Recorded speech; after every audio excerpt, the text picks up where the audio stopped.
Good afternoon, everyone, and thank you once again for listening in to this latest COVID-19 update.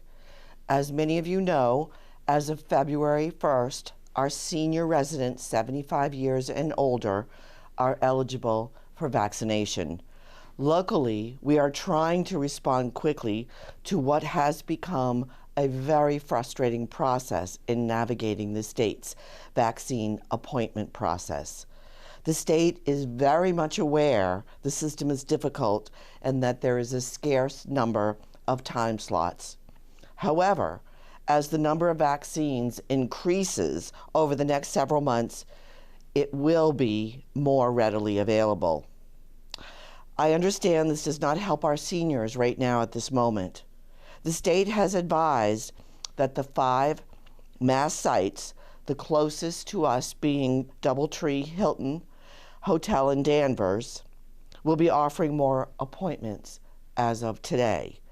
There will also be more appointments coming to the pharmacies like Walgreens and CVS and to grocery store chains like Stop and Shop. As these sites are confirmed and operational, we will provide you with more information. At the local level, Beth Israel Lahey Health, Anna Jakes Hospital, as part of this network, will be operating a vaccination center at the Newburyport Senior Community Center at 331 High Street beginning on February 15th. The center will operate through mid-April. We are still waiting on further instruction and details from Beth Israel. They hope to operate the center Monday through Friday from 8:30 a.m. to 7 p.m. and ultimately provide 500 vaccines per day. We are still awaiting to hear on the number of vaccines that they will be able to provide initially. What we know now from Beth Israel Lahey is that healthcare providers who are part of the Beth Israel Lahey Health Anna Jakes Hospital system will be contacting their patients by phone, text, email, and letting them know how to make an appointment for the vaccination at the Senior Community Center. All appointments for the clinic will be scheduled through their network. There will be no walk-in appointments. For now, patients in their system who are identified in Phase 2, age 75 plus, followed by age 65 plus, that are next in priority, will be contacted on how to register for the vaccine. Please note the health network is working on how much supply they will receive initially to determine how many people can be invited to receive the vaccine. This is a Beth Israel Lahey Health operation. The city of Newburyport is not involved and is only hosting and providing space for the vaccination center.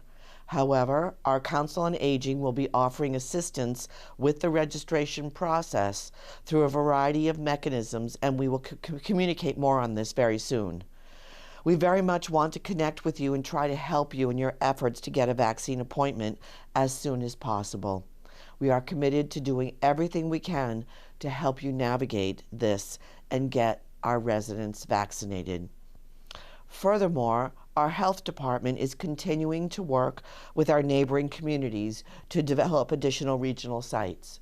The second dose for first responders is scheduled at the Page School in West Newbury, and all who received their first shot should have received an email to register. This regional team is working on additional clinics, but is taking time as we await distribution of the vaccine.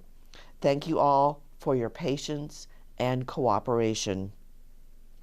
I'm pleased to announce, in working with Superintendent John Gallagher and District Nurse Leader of Health Services, Kathy Riccio, that we will be partnering with Cataldo Ambulance Service to provide COVID-19 vaccinations for the Newburyport Public School faculty and staff, again, dependent on access to the vaccine.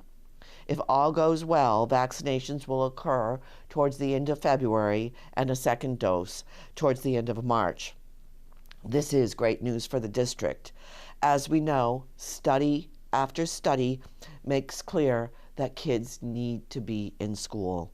Their education and emotional development really depends on it. And while in-person learning is especially challenging during this time, we want to get it done, and this vaccination is a significant step in the right direction.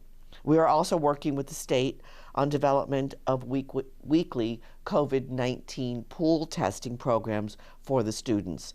The goal is to get as many kids possible back in the classroom as soon as possible. More details on this will be forthcoming. We are in a much better shape economically than we were in last spring, but far too many people still can't find a job. Our downtowns are hurting, and many of our small businesses have been crushed by the pandemic. Thankfully, we have been awarded a state shared streets grant for $286,000 that will help the city continue the parklet and expanded outdoor dining program launched last summer. The grant will be used to design and install parklets for outdoor dining downtown. In addition, the grant will also fund pedestrian improvements at the State Street and Pleasant Street intersection to improve the crossing to make it safer and more accessible. We plan on beginning this work in mid-March, weather permitting, and will be working with our downtown restaurants. Amesbury and Newburyport are part of a grant awarded by the Department of Housing and Community Development. And we are still accepting applications to specifically support small businesses affected by the pandemic. Eligible small businesses can still apply for up to $10,000 in grant funding, which can be used for operating expenses such as payroll or rent or mortgage payments, or hiring a consultant providing legal consultation, accounting, marketing, or web development services. There is still over $150,000 in funding available, and businesses are strongly encouraged to check out our website for details. The city also continues to have funding available for those having difficulty paying their rent during the COVID-19 economic impacts. This is our emergency rental assistance program, and these grants provide short-term relief to low and moderate income families whose incomes have been adversely affected by the pandemic. To learn more and to apply, please contact Pettingill House, 978-463-8801. I would like to thank our DPS staff for their hard work on the snowstorm this week. We measured in at 17 inches of heavy, wet snow with an incredible amount of manpower and equipment necessary to clear our roadways over a 28-hour period on Tuesday, in addition to work all day Wednesday to clear street corners and improve sight lines. It helped that we called the snow emergency ban early, but unfortunately we still had to tow 8 cars during the ban. Please know that towing is a last resort, and for this storm, it was necessary to allow safe passage of all of our snowplows. We were also aware of the effects of such a large storm on the ability of residents to shovel and clean their sidewalks in order to comply with the city's municipal code regarding snow and ice removal. But please remember during these events not to plow or throw snow into the roads. Snow should be removed from all sidewalks within 6 hours of snow stopping during the daytime. If snow stops falling at night, people have until noon the next day to clear the sidewalks bordering any property they occupy. We recognize that some people may be physically unable to actually clear snow and ice on their own. Please know the Council on Aging, in collaboration with Youth Services, have people available to provide snow clearing either for a fee or on a volunteer basis, our Snow Angel program. The recent storm also took an enormous toll on our residents on the Reservation Terrace neighborhood of Plum Island. In spite of having 150 sand super sacks installed by Mass DOT, the area was still very much compromised with the strong nor'easter. I continue to work very closely with the Lieutenant Governor Karen Polito and state agencies and our legislators for a permanent protection plan, even with the upcoming dredging project of the Merrimack River that will provide more long-term protection with the new dune and berm. As a coastal community, we have seen the impact of storm surge and climate change. It is critical we work collectively as a community to address these ongoing challenges. I am happy to report that the Newburyport Resiliency Committee has developed a climate resilient plan for the city. The plan will be presented to the public at 7 p.m. on Thursday, February 18th, 2021. A link to connect to the meeting, information about the Resiliency Committee, and a full copy of the plan can be found on the city's website under the public meetings calendar and Resiliency community pages. I am very grateful to the members of the Resiliency Committee under the chairs of David Chatfield and former chair Michael Morris, who worked diligently for several years with members of our staff and community to develop this plan.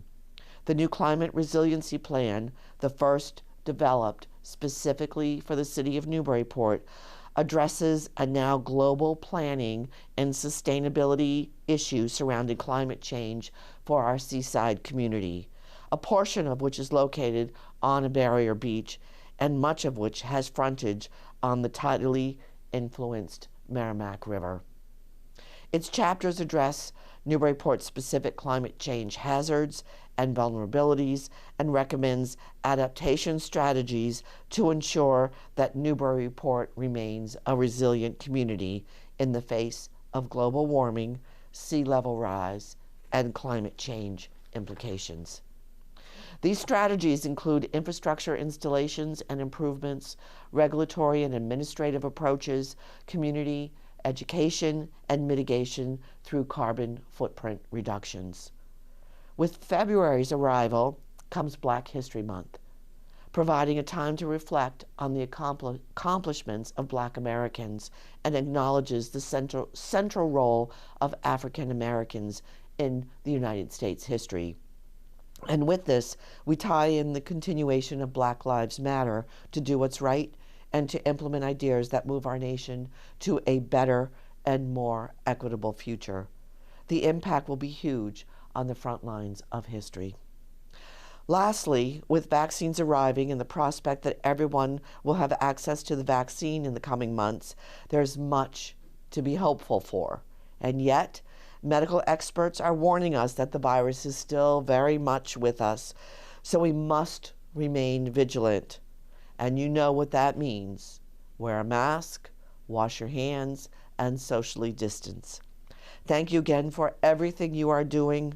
Please be kind to yourself and to your neighbors, and please, despite how much we love Tommy, no Super Bowl parties. I am confident that we in Newburyport are going to do what we need to do, and we will get through this together. Thank you all.